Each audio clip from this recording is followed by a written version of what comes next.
So here we have the AMT Snap Kit Star Trek The Next Generation Enterprise D. This is the Picard Enterprise, not quite there on the side. It doesn't have many parts, but it does have a display base and yeah, lots of decals it seems. So let's look inside. Actually say what scale this is. Oh no, there it is. 1 to 2500 scale. You get with these spaceships, the scale's obviously often very big, and you can see we've got display base there, other parts, and we've got the saucer section, and then a cells, instructions, and decals. So highly detailed kit features precision tool parts for ease of assembly. Care and patience must be exercised to achieve optimal results. The kit has been designed to assemble via snap assembly. Is a thing there about glue and paint, water slide, decals, that sort of thing. And as you can see, there are only 4 steps, which is odd because it doesn't even mention the display base here on one of the steps, which would be one of them. So, as well as that, you do have decal instructions here on the outside of the box and color instructions here as well. So a lot going on here. Yeah, French names for the colors. There you are. Robin egg blue, grey, medium grey, red, copper, yellow, medium blue. So there's no actual AMT colours, but yeah, there we are. Got the saucer section here, and we'll go together like that. But there are some very large mould points which will need to be removed. Got the nacelles in here.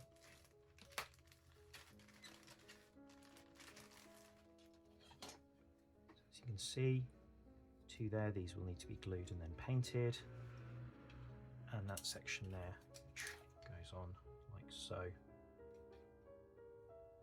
And that's the kind of, I always thought of it like an intake, which goes here, I suppose. And as well, we've got display base.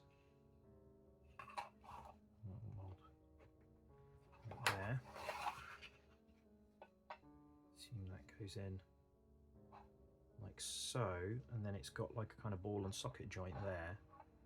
So I guess you can position it. A lot of decals in here.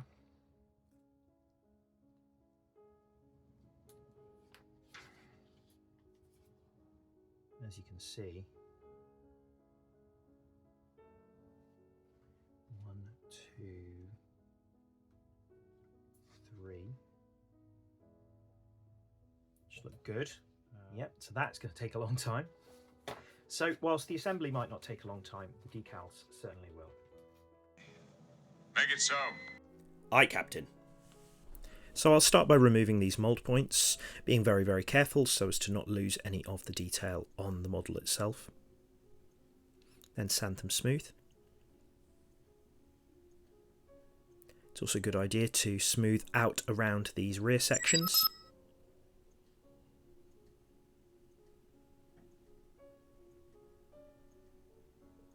The model is moulded in grey, however, I will paint this one.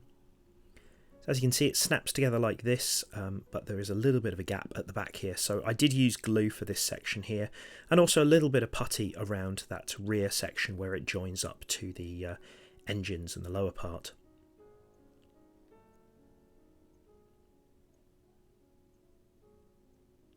Here we have it, you can see where it joins together.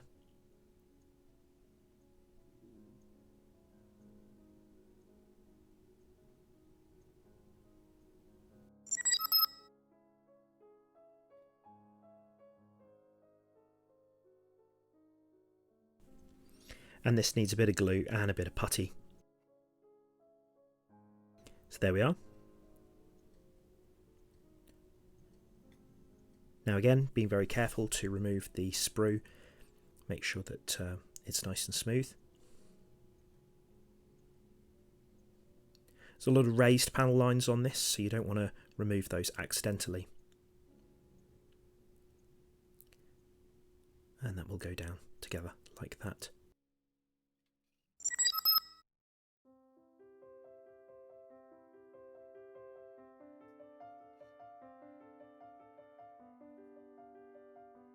Ensure not to remove the pointed section from the top of this, because that will be needed to put it into these parts here, as you can see. And once it's all together, there's no need for any glue here. Had a little bit of a gap down the side, but that's kind of what the real one looks like, and that will go on like so. After giving it a white prime, I then went over with some medium grey from Tamiya, that is XF20, thinned about 50-50 with their X20A acrylic thinner. This needed a lot of coats, I found. Apparently the model used on the TV series was actually a kind of blue, which is why they recommend you could do this in duck egg blue. After I'd given all the parts a few coats of this grey, as it dried matte, I then gave it 3 coats of this Kaleido acrylic gloss varnish to help the decals settle down.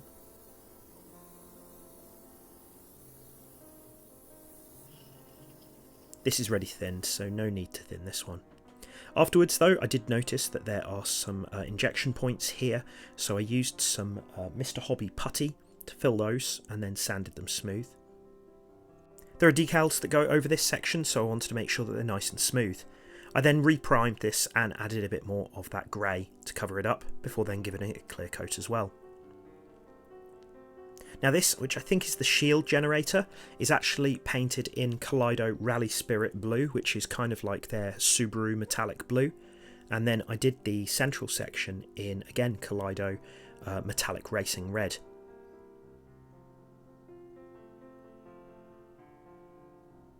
There we are. Now for the decals. These are very large. It's a good idea to practice somewhere that's quite easy. Maybe I shouldn't have chosen this one, because as it turns out this decal needs to go over into another place as well. These are quite good decals in that they don't need very long in the water.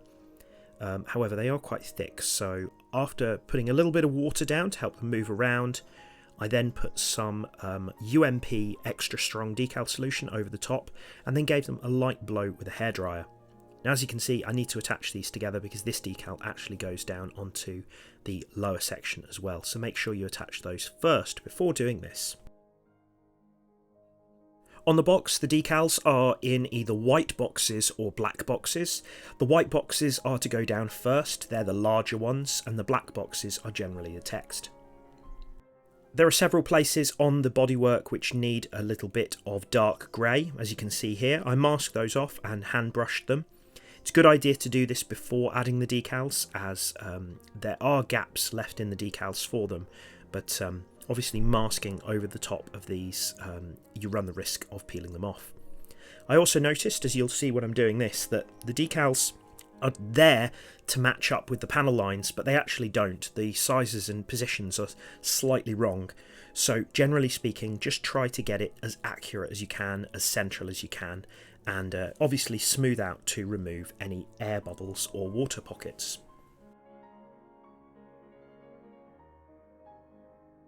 You've got this one here which goes around that grey bar at the top. Cut this one in half to make it go on easier, and also the central bit actually goes over the little hole for the display base, so that needed to be removed. Very, very delicate. Good idea to put down some water. I chose to use water instead of setting solution, as I found that the setting solution actually made it adhere too quickly, and these decals often needed to be moved around. As I said again, once I was happy with the position, roll it out with a wet cotton bud, and then I used a light setting on the hairdryer.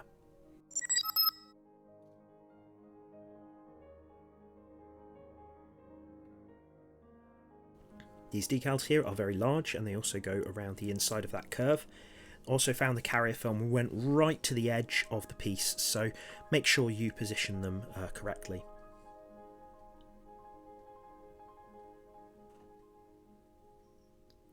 There we are, this piece is done. Now these ones here I also found were quite difficult, so I made the decision to cut them into 3 pieces, then started with the central one. You can see that there's 2 kind of holes, and there's a piece which goes over those holes, so that should help you position this one, and then you can add the other ones on afterwards.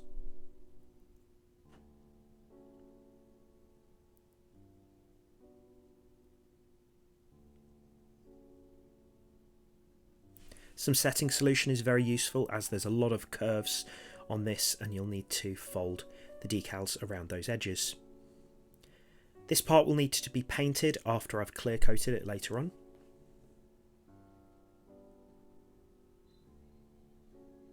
The underside has a lot more pieces. These ones helpfully have already been separated.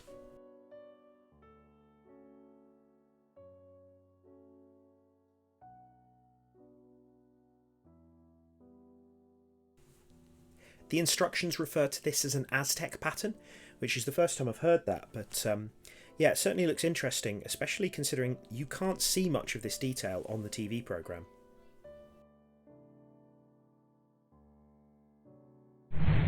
Now you can see these 2 grey sections which need to be painted. I masked this off and used some Revell anthracite grey. Now I found for doing these decals it's a good idea to start from the middle, yeah, with that large section, and then to sort of kind of work around the edge.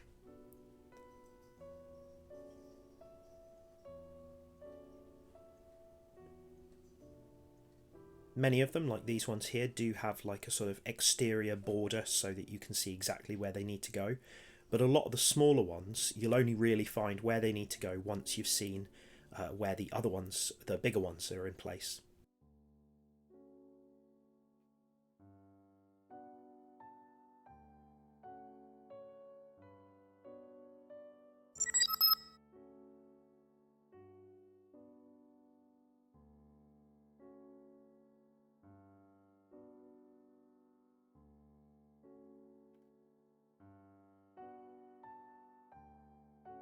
These decals also work quite well to kind of go around the edge of that grey oval shape that I painted to sort of make it look that little bit neater.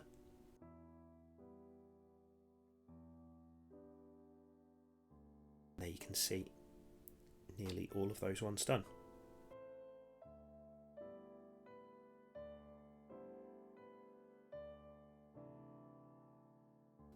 Some of them have needed to be lifted up to be moved around, especially if they haven't gone right to the edges.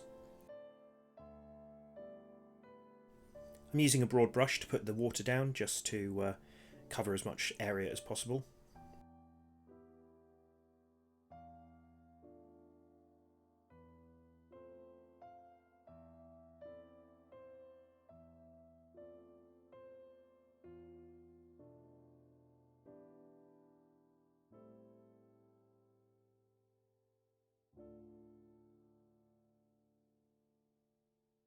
Anywhere where the decals go over some quite complex curves, it's a good idea to use a bit of decal softening solution.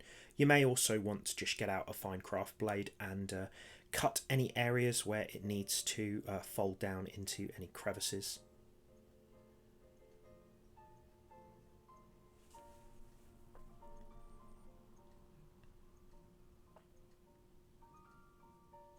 And there's the top half. Again, starting with the middle. This one goes around the bridge section in the middle and also the sort of hangar bay thing at the back.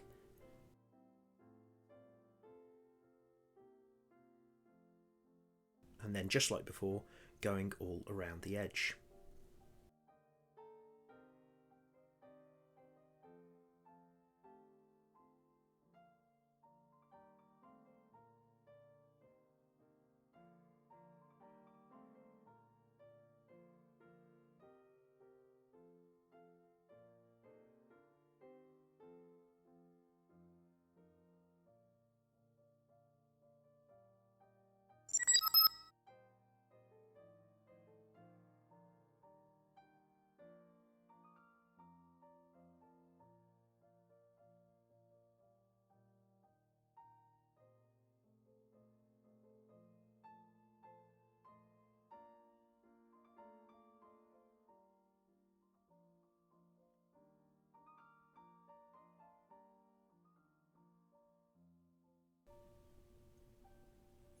So there we are. And once those have gone down, you can then start doing the ones around the edge and then the text on top. As I said before, start with the bigger ones.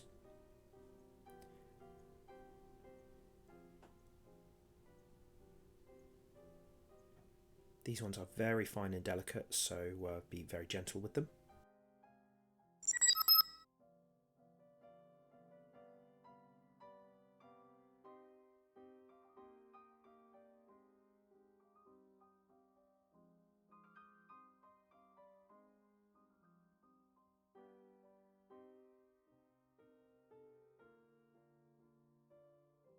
Just like with the central one at the bottom, be very careful around these curves. I actually found that cutting this one along the sides did really help it fold around that curved shape.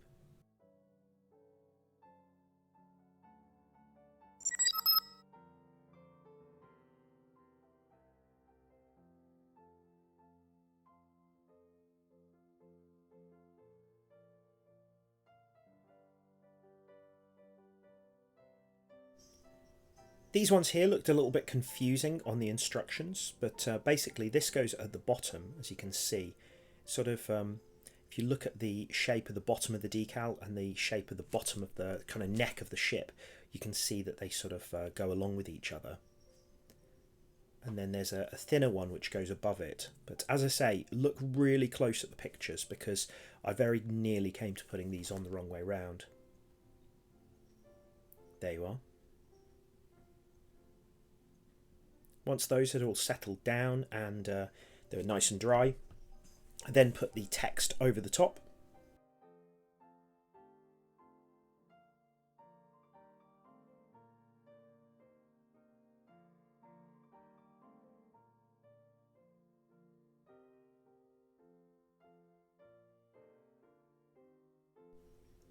And then on the underside you have just the code NCC-1701-D. No Enterprise on this one. Little door here, I don't know quite why that's separate. And then on places like the nacelles, you have the little Starfleet logo.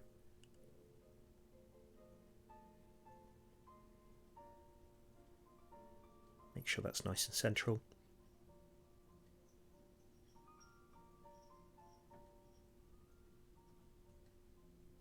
And the same on the underside. This one was actually going to go over the little hole slightly, so I moved it down a bit. Maybe this isn't exactly correct, but it's better that you can see it. Then you've got a few more bits of text, code and things like that on the bottom of these arms.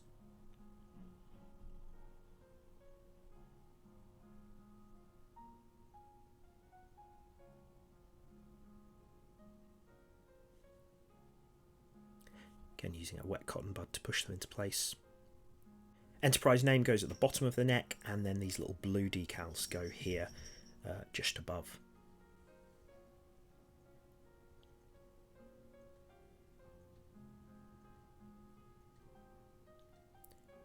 Got 4 of these little, I don't know what they are, maybe they're little lights or something that go on the back end of the nacelles. A few windows that go here, very small. And there's a few lights that go in places. I assume they're lights. They're like little yellow squares. 2 of them here and then 4 of them around the saucer section. Good idea to use some setting solution to help those adhere. Then you've got the base here. Just sand that around the edge to make it nice and smooth. I'm not going to paint this. Leave it black as it is. Put the metal pole in. And then, as I was saying before, once you've sanded that down, you've got a kind of ball and socket joint here, which will go into the bottom of the ship.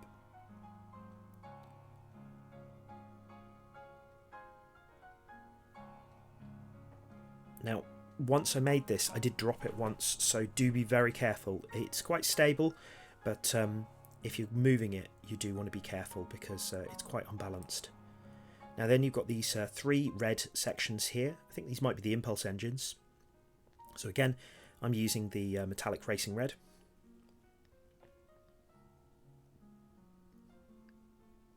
and same for the front end of the nacelles. I was thinking I could have put these together and then used some putty to join them, but you can't really see the join that much once they're together, so I decided not to bother.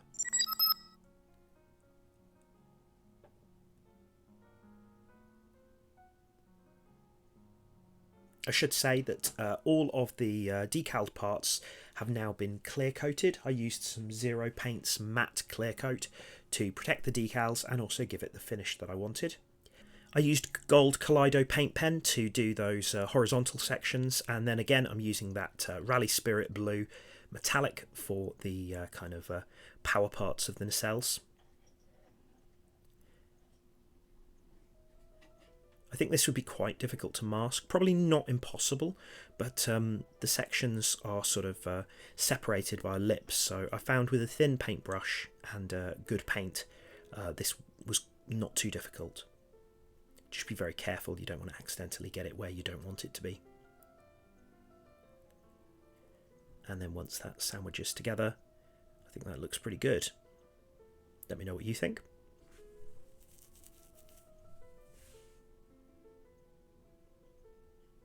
Again, doing a bit of that gold paint pen. The instruction says yellow, but I think gold looks more realistic.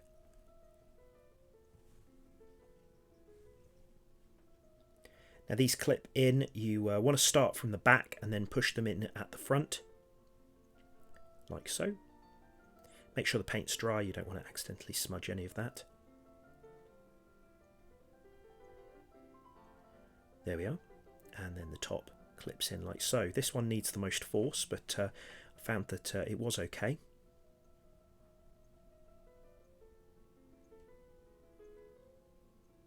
There we are. And then that's then just displays like so. I enjoyed building this. It's quite a simple model, but the decals were quite challenging. Let me know what you think. Being as big as it is, even at 1 to 2500 scale, it was quite difficult to get decent photos of it, but tried my best. Anyway, let me know what you think, if you would build one of these, if you've built any of the other Star Trek kits that are available, and also, who's your favourite captain from the Star Trek universe. Thanks a lot for watching. Please leave a comment, hype the video, like, share and subscribe, and I'll see you soon.